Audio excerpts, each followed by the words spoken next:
not going to bring him to meet my mother-in-law. So ladies and gentlemen, let's hear it for the CEO of CoinGecko. Here he comes, Bobby Ong. Bobby.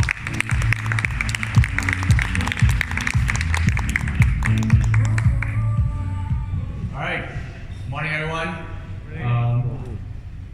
Thank you very much to June and the CoinDesk team for having me over here today. It's a great honor to be standing up on stage today to be presenting the state of crypto markets in Asia. Say that I'm not nervous trying to prepare for this presentation, most definitely an understatement. I mean, what else can I do to interest you in the state of crypto markets? All of you are probably already living and breathing this market, and everything I'm going to say, probably you already know them. So I'm actually the CEO is over here, Kian, my co-founder. So through sheer luck, we had a chance encounter in Singapore, and we decided to build CoinGecko. So have my slides up, maybe? Oh, okay, didn't realize that.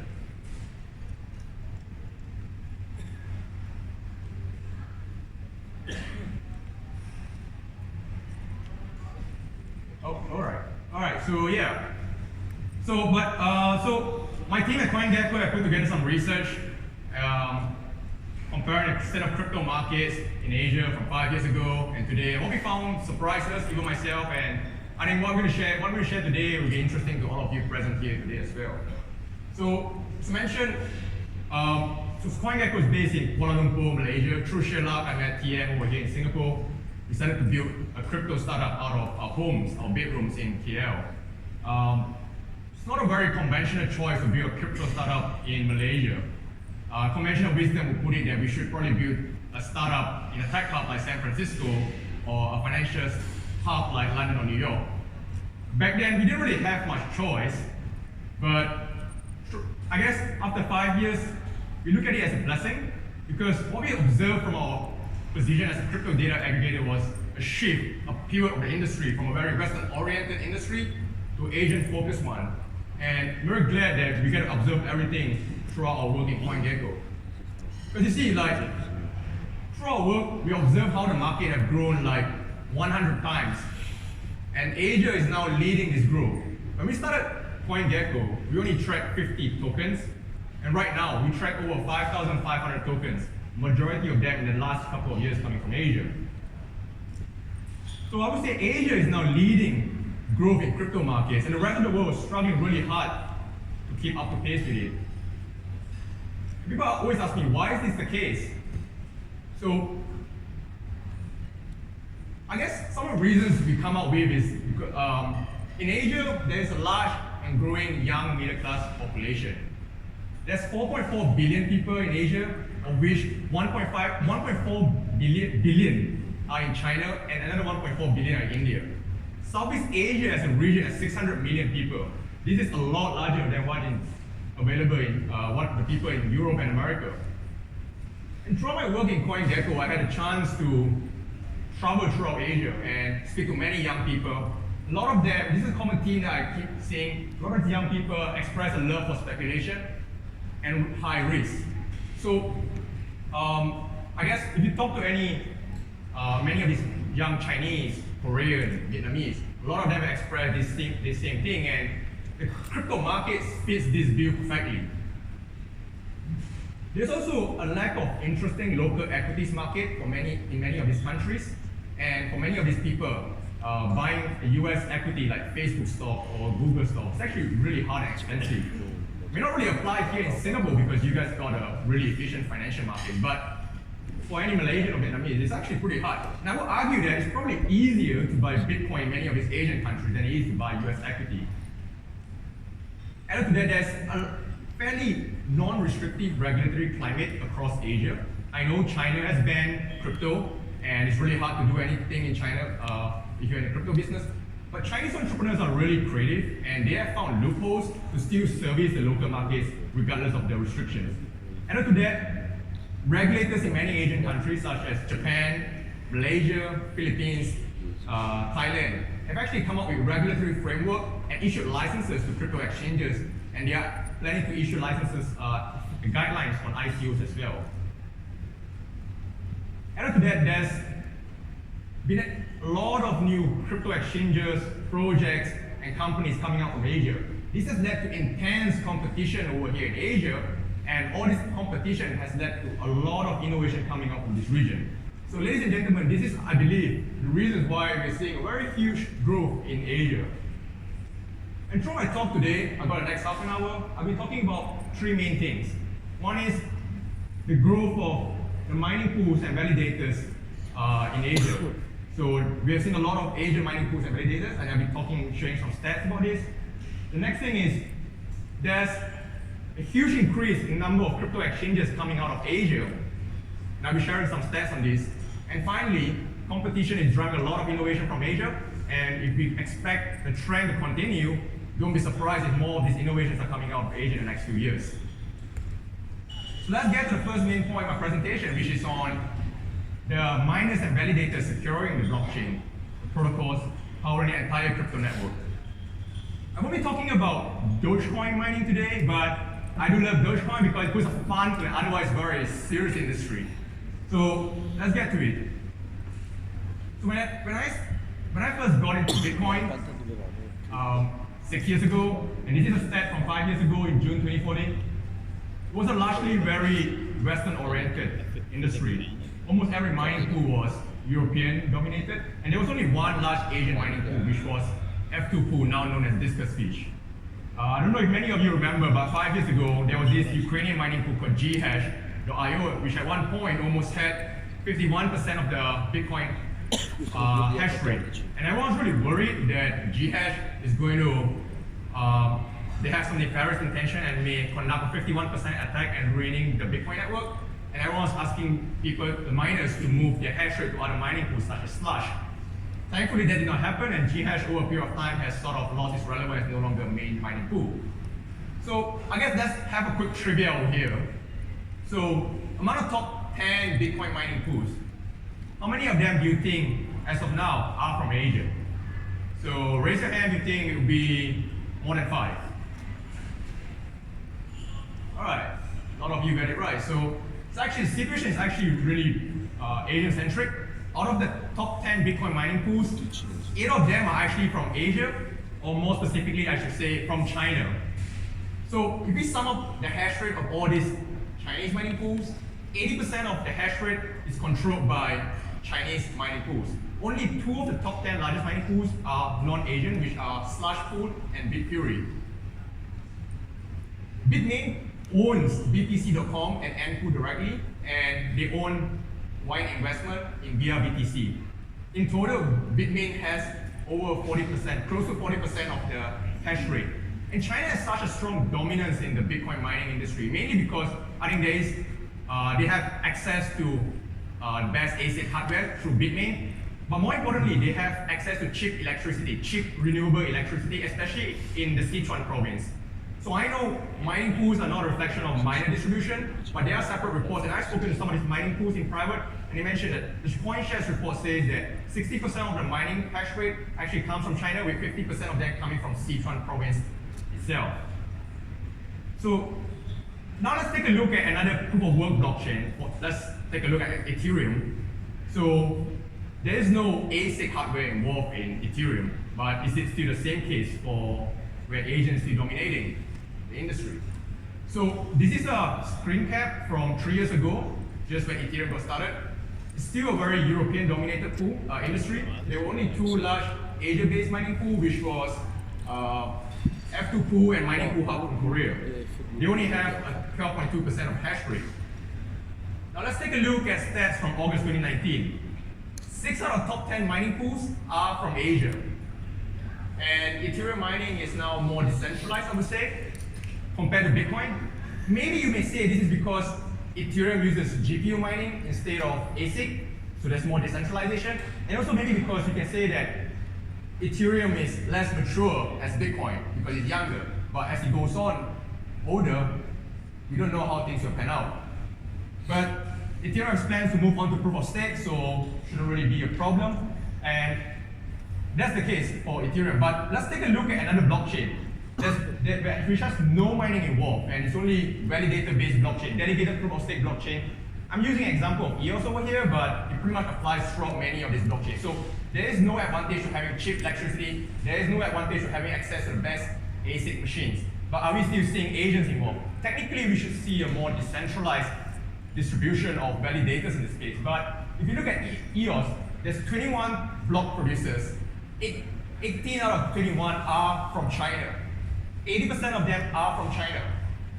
Many of these Chinese block producers may not carry a Chinese flag, but like for example, the EOS Lamao Com, the #1 block producers, when I did this report, carries a Japanese flag, where it's actually Lamao is an influential crypto figure in China.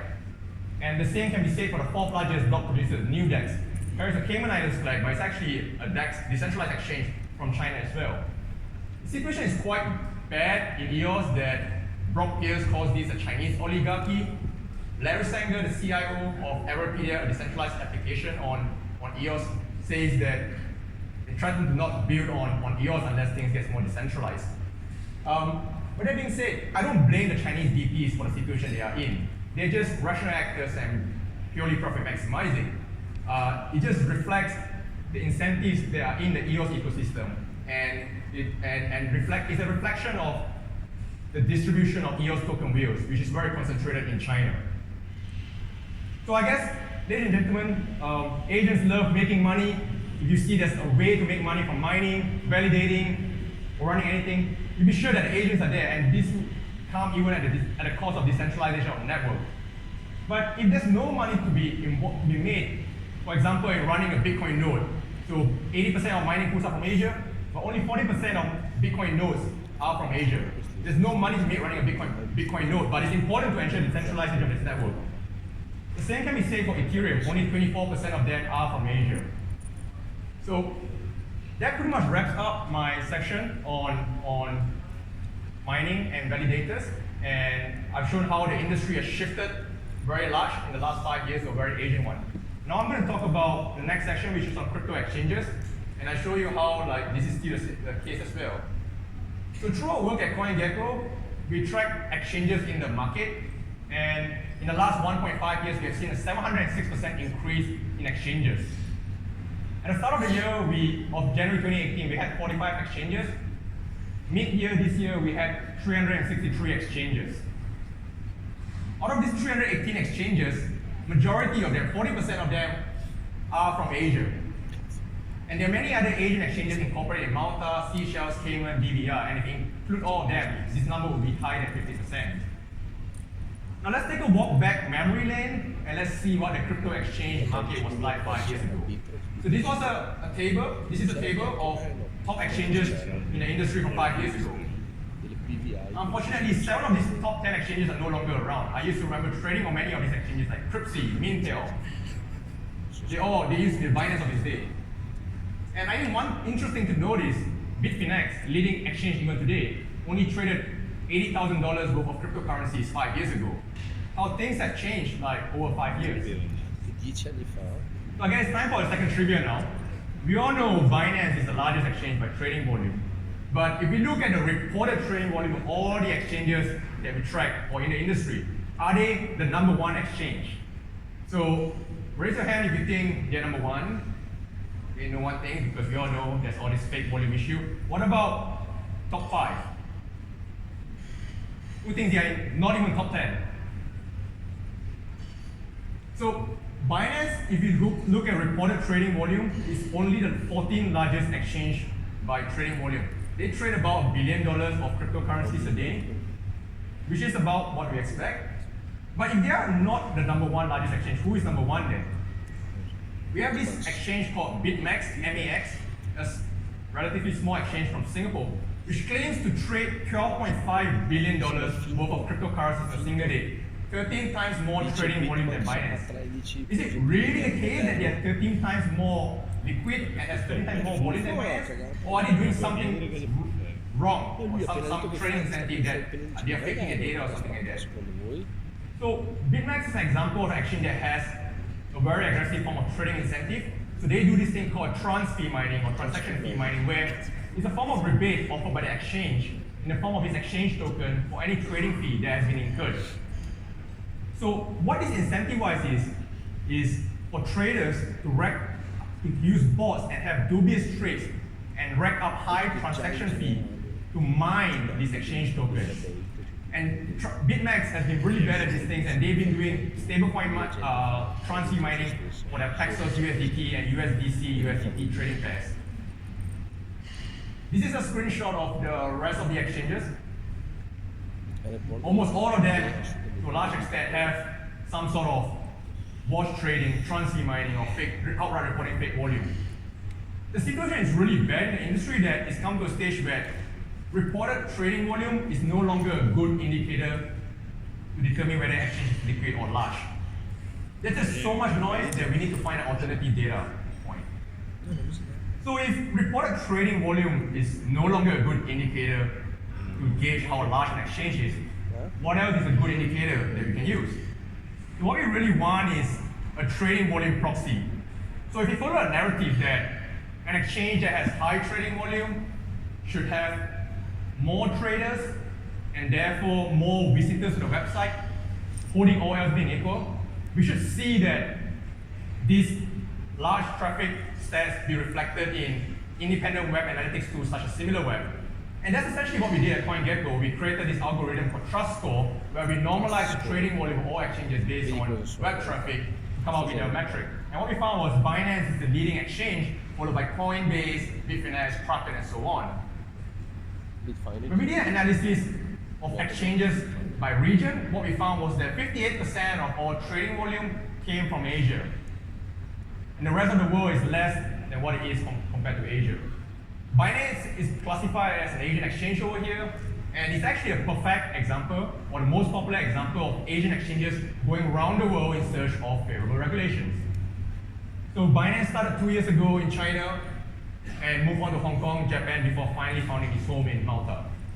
And I guess they don't want to move out of their home country. I mean, ask any entrepreneur if they want to move around the world in place of a favorable jurisdiction. They probably prefer to stay in a home country or in a country with a large population. Binance had it good. They started in China, a country with 1.4 billion people. But what do you do as a crypto entrepreneur if you really believe in this technology, but your government said you can't do anything in this industry at all? You move out, of course. So what China has done essentially is force Chinese entrepreneurs to globalize from day one, and Chinese crypto companies are all over the world these days. Talking about regulations, Asian regulators are actually really progressive. Japanese regulators have had regulations since September 2017. There are 19 regulated exchanges in Japan, and many large Japanese companies are involved in crypto exchange business, such as Rakuten, SBI, and Yahoo Finance. Maximum leverage for this industry is only 4x. You may argue that regulators in Japan, things are not as freewheeling. People can only trade with 4x leverage, compared that with 100x in some of the exchanges like BitMEX. Also, there are not that many tokens that can be traded in Japan. For example, you can only trade probably around 15 tokens. Compare that with Binance, where you can trade 167 tokens at any point in time. So yeah, there's kind of regulations in this other side. And Southeast Asia as a region is actually really progressive. Of the 11 countries in Southeast Asia, 3 of these countries have already issued licenses to exchanges. Malaysia, Thailand, and Philippines have already issued licenses, and this has provided a very good foundation, very favorable foundation for the growth of this industry. So that wraps up my section on crypto exchanges. I explained briefly how things have moved very rapidly in this industry. So I enter my final section on innovations in Asia. So I guess it's time for trivia, the third trivia of the day. So who do you think is the most popular country for initial coin offering, ICO, or initial exchange offering? Korea. Korea? Yeah. Who here thinks that would be Switzerland, where Ethereum Foundation had its headquarters in Zug? That was the place to run an ICO. I heard some answers from Korea just now. Or who here thinks it would be Singapore, where we all gathered here today? Right.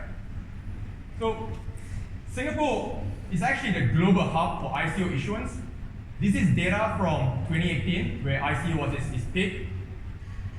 There were 228 ICOs that took place in Singapore, of which $1.6 billion was raised by the companies here.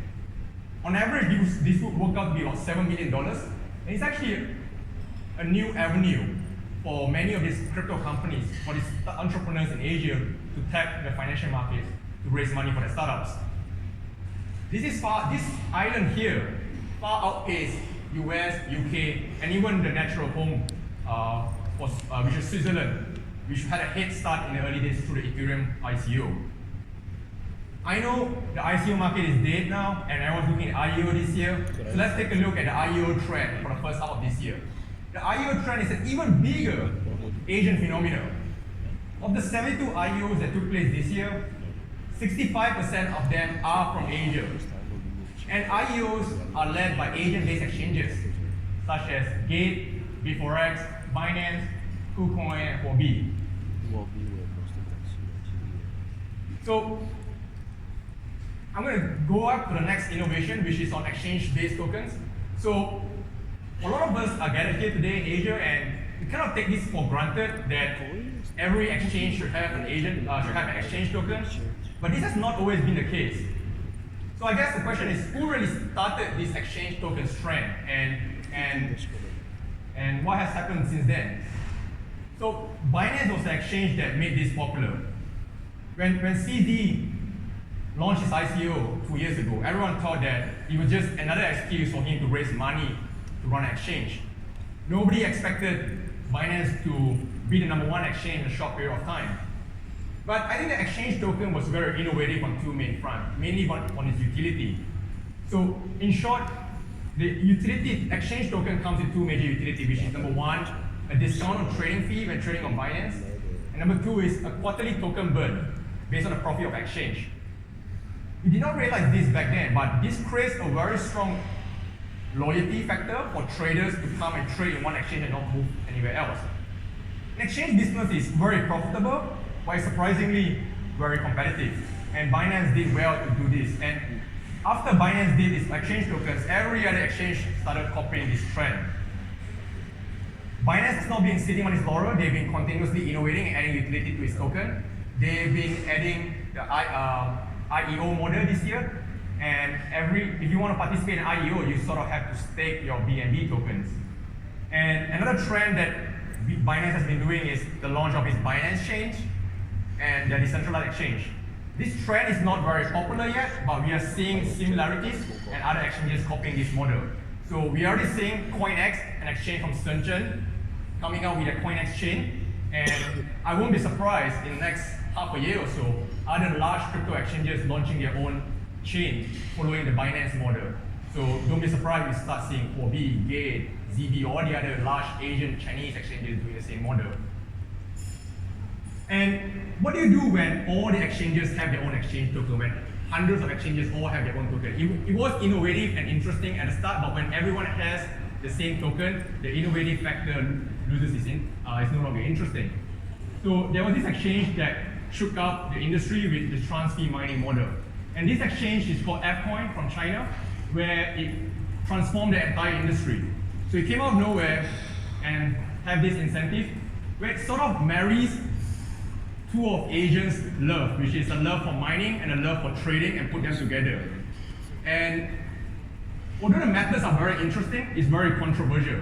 And this method has single-handedly made reported trading volume no longer a good indicator for measuring exchange liquidity. This tactic is very popular throughout Q3 last year. It stayed popular, it became less popular in Q4. It was also popular in Q1 this year in Korea, but thankfully this trend has died off. The biggest exchange that is still practicing this, BitMEX, has also announced that they're stopping trans-fee mining tomorrow. So I guess the next thing that's very innovative in Asia is the rise of crypto derivatives. And this has been around from 5 years ago. And if you ask who are the largest crypto derivatives, they are BitMEX and OKX futures. And these guys are based in Hong Kong. We know the derivative market leads the spot market, and these two guys have been leading the movement in this price. Perpetual swap model was invented by BitMEX. It was a very innovative thing. This tool does not exist in the traditional markets. And many of these exchanges in Asia are starting to copy this model. And the biggest signal so far is Binance acquiring this relatively obscure exchange from China called JEX last week. And we should expect to see Binance, they already launched their futures, options, and do not be surprised that more and more exchanges, especially in the next 6 months, will be launching their derivative products. And we should expect to see futures and increasingly options towards the end of the year or early next year. And of course, how can we talk about innovations in Asia if we don't talk about the first love, which was mining? And Bitmain is an open market. Anybody is free to create the best ASIC hardware to mine Bitcoin. But no one in the world does it better than Bitmain. And they have the best ASIC hardware, and they've expanded vertically throughout the mining sector and have such a strong control in the industry. It's now a crypto unicorn waiting for its public listing soon. So that pretty much comes to the end of my presentation today. Just a quick recap of the points that I've gone through. Number one, I talked about how the mining pool and validator space has transformed very rapidly from a very Western-dominated industry to a very Asian-centric one. Second thing is, we've seen a huge increase in exchanges, many of them coming from Asia. This is created to tap on the big retail interest over here. And finally, all these projects, exchanges, they have so much competition to get the interest of the retail traders that they are forced to compete and innovate, coming up with new business models and ideas. And if the trend continues the way it is, won't be surprised that we should expect more and more interesting things coming out of Asia in the next few years. So with that, thank you very much for your time over here today.